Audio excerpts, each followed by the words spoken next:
Today in biology we will start our next chapter that is on demand. कुछ बच्चे चाह रहे थे कि C3 और C4 साइकिल पाथवे कराएं तो this is here that is dark reaction जिसको हम कैल्विन साइकिल या C3 साइकिल बोलते हैं. अब इसको जो डार्क रिएक्शन है वो किसने डिस्कवर किया था? मेल्विन कैल्विन ने. इसीलिए इस साइकिल का नाम कैल्विन साइकिल पड़ा. और इसके अंदर जो है इस पूरे प्रोसीजर के अंदर जो फर्स्ट कार्बन बनता है वो 3 कार्बन कंपाउंड होता है. इसीलिए इसका नाम क्या है? C3 साइकिल रखा गया. ठीक है. और जो 3 कार्बन कंपाउंड बनता है, जो पहला कंपाउंड दैट इज़ PGA जिसको हम बोलते हैं फॉस्फोग्लिसरेट और फॉस्फोग्लिसरिक एसिड. तो याद रखिएगा जो पहला कंपाउंड C3 साइकिल के अंदर बनता है वो कैसे कैसे बनता है वो पूरा मैं आपको साइकिल से बताऊंगी. It is just the introduction for this cycle.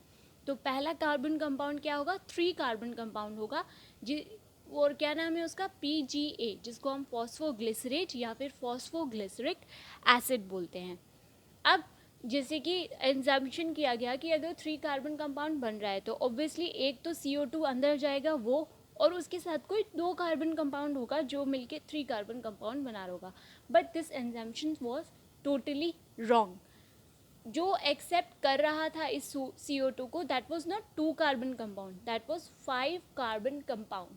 तो इसको CO2 के एक्सेप्ट करने वाला कौन था? 5 कार्बन कंपाउंड था. और उस 5 कार्बन कंपाउंड का नाम क्या था? RUBP. That means ribulose biphosphate. तो याद रखिएगा कि CO2 को एक्सेप्ट करने वाला कितना था? 5 कार्बन कंपाउंड था जिसका नाम है RUBP. That is ribulose biphosphate. और CO2 प्लस 5 कार्बन कंपाउंड यानी कि RUBP में, यानी कि इनके कार्बोजिलेशन में जो एंजाइम हेल्प कर रही है वो कौन सी एंजाइम है? रूबिस्को. तो पहली एंजाइम जो यूज़ होगी इस प्रोसेस में दैट इज़ रूबिस्को. रूबिस्को यानी कि RUB तो क्या होगा? रूबिलोस एंड कार्बोक्सिलेज और ऑक्सीजनेज. यानी कि ये एंजाइम दोनों की तरह काम करती है, कार्बोजिलेज की तरह भी और ऑक्सीजनेज की तरह भी. यानी कि when it will help to add the carbon dioxide then it will act as carboxylase. When it will help oxygen molecule to add in the cycle, that is oxygenase. So rubisco is the enzyme which act as both carboxylase and also oxygenase. So this was the introduction. Let's start the 3 step of cycle. So in this C3 cycle what basically is कि 3 steps involve होते हैं. First is carbozylation, second step is reduction and third is regeneration of RUBP. दोबारा से RUBP का बनना. तो कार्बोजिलेशन की addition of carbon compound. तो क्या होगा? जैसे कि CO2 विल एंटर्स तो 3 तो CO2 के मॉलिक्यूल और ये 3 RUBP. ये 5 कार्बन कंपाउंड है तो 5 3 ज़ा 15. तो ये कितना हो गया? 15 कार्बन हो गए टोटल इसके अंदर और 3 कार्बन हो गए CO2 के अंदर. दैट मीन्स 15 प्लस 3 टोटल कितना बनाएगा? 18 कार्बन कंपाउंड्स होने चाहिए. तो जब ये 3 CO2 और 3 RUBP मिलेंगे तो वो 3 कार्बन कंपाउंड बनाएंगे. That is PGA. जो मैंने बताया था कि आपको कि फर्स्ट में ये क्या करता है, पहला इसका कार्बन कंपाउंड कैसा होता है? 3 कार्बन कंपाउंड होता है. तो 3 PGA बनेंगे जो कि 6 मॉलिक्यूल होंगे फॉस्फोग्लिसरेट के. यानी कि टोटल तो 6 मॉलिक्यूल है और हर एक में 3 कार्बन है. तो 6 3 ज़ा 18. तो टोटल ऑलसम इसने मैंने बताया था कि टोटल कितना बनना चाहिए? 18. तो 18 कार्बन कंपाउंड 18 कार्बन्स होंगे टोटल. और ये क्या है? 3 कार्बन कंपाउंड PGA यानी कि फॉस्फोग्लिसरेट है जो कि 6 मॉलिक्यूल बने हैं. अब ये क्या है? ये वाला पूरा प्रोसेस क्या हो गया आपका? कार्बोजाइलेशन. नेक्स्ट इज ये फॉस्फोराइलेशन में जाएगा. तो जब ये फॉस्फोराइलेशन में जाएगा तो उसमें क्या होगा? ATP का यूज़ होगा. तो 6 ATP जो हैं वो 6 ADP में ब्रेक डाउन हो जाएंगे. 6 ATP will be broke down into 6 ADP जो कि क्या बना देंगे? 1,3 डाइफॉस्फोग्लिसरेट. इसमें भी कितने होंगे? 18 कार्बन्स एडेड होंगे. और ये अभी क्या हो गया कि ये फॉस्फोरस कार्बन कंपाउंड है वो किस में चेंज होना है? एसिड में. एसिड जो है किस में चेंज हो जाएगा? अल्डिहाइड में. अब ये एसिड जो है जब अल्डिहाइड में चेंज होगा तो क्या होगा? रिडक्शन होगा. There will be a process of reduction. That is our second step, reduction.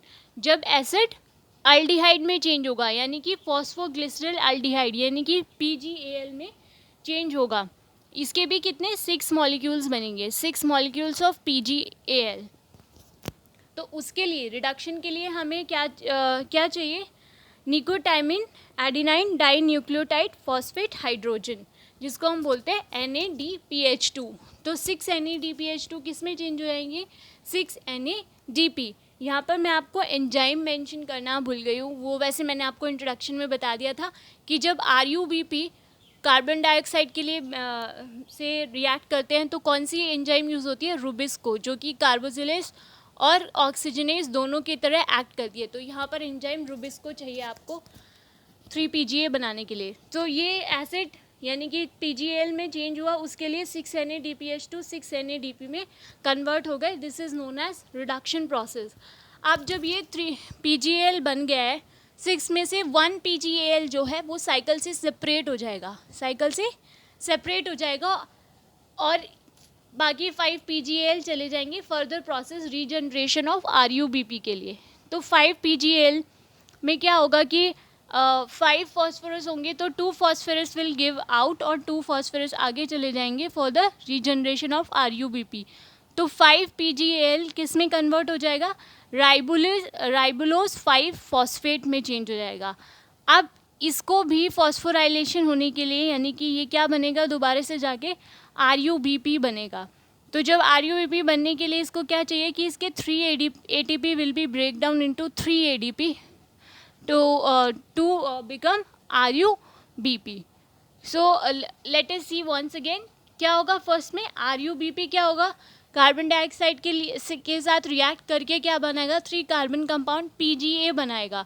PGA phosphorylation में जाएगा, यानी डाइफॉस्फोग्लिसरेट बनाएगा। उसमें क्या होगा, 6 ATP 6 ADP में चेंज हो जाएंगे। उसके बाद इस एसिड को अल्डिहाइड में चेंज होने के लिए 6 NADPH2 6 NADP में कन्वर्ट हो जाएंगे और 6 मॉलिक्यूल बनाएंगे PGAl के। PGAl means फॉस्फोग्लिसरल डिहाइड।